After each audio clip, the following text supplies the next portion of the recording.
All right, so it is official. Cadillac is going to be a part of Formula One in 2026. Here is what we know so far. So, number one, the engine will be provided by Ferrari in 2026. And so the plan is for GM to be a full works team, Cadillac to be a full works team, and provide their own engine at some point by the end of the decade.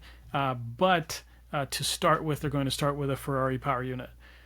And now, in terms of the drivers, we actually don't have any details on who they're targeting. People on their team have said they're just targeting based on merit, not necessarily going for an American driver or anyone in particular for that kind of reason. But there's some speculation on who's going to be hired to fill these spots.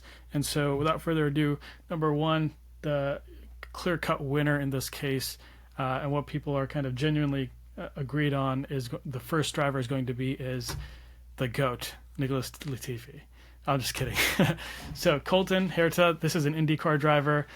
He drives for Andretti Autosport. Pretty young guy, and most importantly, he is an American. So I know they're saying they're not really considering someone just because they're American, but it's kind of hard to pass up and ignore the fact that Cadillac is an American company. They're going to want to have an American driver so they can market to the American audience and really maximize on that marketing potential there. So I think this one is pretty locked in. And then in terms of the second driver, there's a lot more speculation, a lot more rumors, a lot more names that are in there. So let's start with drivers with contracts that are expiring, and then we'll just go one by one with each of these, and I'll give you my thoughts on this. To be honest, I'm not like a Formula One expert. I'm not an insider. I don't have any insider information. This is just kind of based on what I'm seeing in the discussions online and my own opinion here. So George Russell, this guy's not going to leave Mercedes. He just got the number one spot in Mercedes after Lewis left. He's really good friends with Toto. Unless things go seriously wrong this season, I don't see him not extending with Mercedes. So don't think this is really an option here. Yuki Tsunoda, his contract is expiring. Now, Yuki Tsunoda seems like he has kind of a path to Aston Martin at this point. Now, of course, there's only one seat available at Aston Martin, which is Fernando Alonso's, and his contract doesn't expire next year. So it seems like, in my opinion, I think he's just going to end up staying at RB for another year until Fernando's done. And then once the Honda partnership starts with Aston Martin, that'll open the door for Yuki to kind of step over to Aston Martin. So I don't think this is going to happen just because in these 2 years that they're first starting, they're going to have a Ferrari power engine. So if they were working with Honda, I would think this is a definitely much better option and kind of higher up the list. But given that Aston Martin is the one that's partnering with Honda and Cadillac's partnering with Ferrari, I don't think this is going to happen. All right, next, Kimi Antonelli. This is a wonder kid. Don't think this guy's going anywhere. As long as he kind of performs decently well, Toto's not going to let him go. Toto always has this regret of not signing Max Verstappen when he was young, not bringing him into Formula One and being the one that, not having Max at Mercedes, basically. And so he's not going to miss that opportunity again. So he's going to give Kimi some space, some time to try to grow into the shoes that he has to fill. But if he doesn't work out, like let's say he doesn't perform at the level that they're hoping, I don't think this is going to be a valuable second option. If he performs, they're keeping him at Mercedes. If he doesn't, then he's probably out of F1 or maybe at another team that's kind of further down the grid. But definitely, like, you don't want to. I don't think Cadillac's going to start with two relatively new people to F1. Jack Doohan, I think we all know the situation here. If you don't, basically his Alpine contract is even kind of in question right now. A lot of speculation and a lot of rumors going around that if he doesn't perform in the first few races, he's going to get replaced by Franco Colapinto.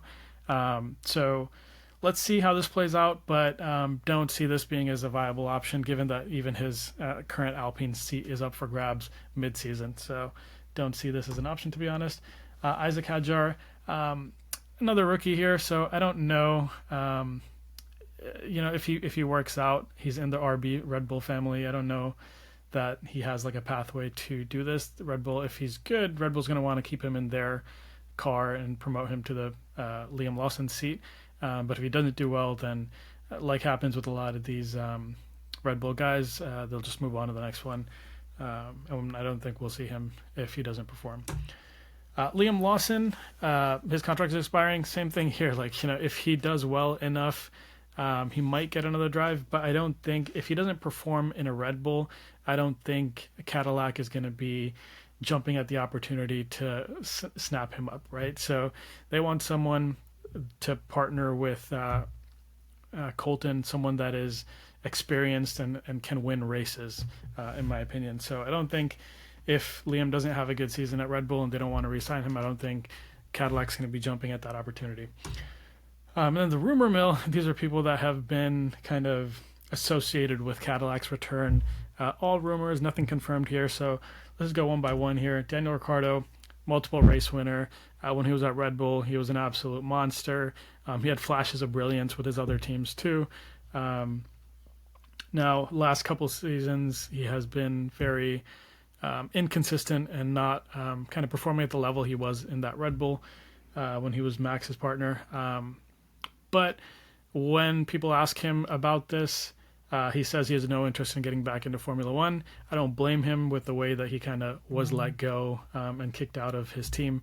Now, that being said, the American audience does love Daniel Ricciardo. He's very loved, so I can still see this happening, and maybe he's just saying this to kind of play things down while, they're working through the negotiations and stuff. So, American fans love Daniel Ricciardo, and of course, not just American, but global fans love Daniel Ricciardo, and I think he would be a great marketing asset to them, and he has the experience of a race winner.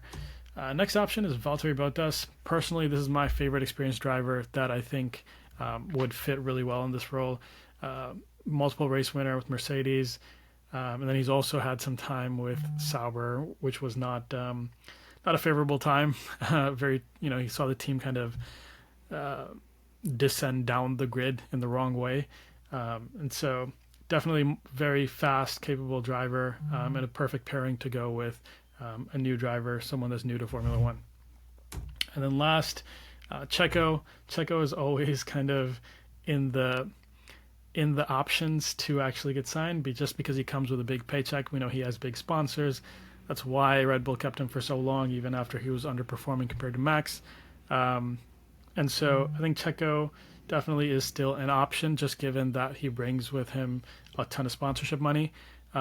But just given, how old he is and kind of how his last couple seasons have gone, I don't think he's going to be rushing, trying to get back into Formula One, especially it's hard for someone to come from a top team like a Red Bull or Mercedes and then kind of, start again from a team that's kind of just starting. So unless you're kind of in it for the long run, I know Sebastian Vettel did that. I know Fernando and Alonso's doing that with Aston Martin. So not to say it can't be done, but I know personally I just don't see it happening. So my picks are Colton and Valtteri. I think these two are going to be the drivers that we see at Cadillac. Let me know your thoughts. Who do you think is going to be the two drivers that Cadillac picks in the comments below? Thank you so much for watching. We'll see you next time.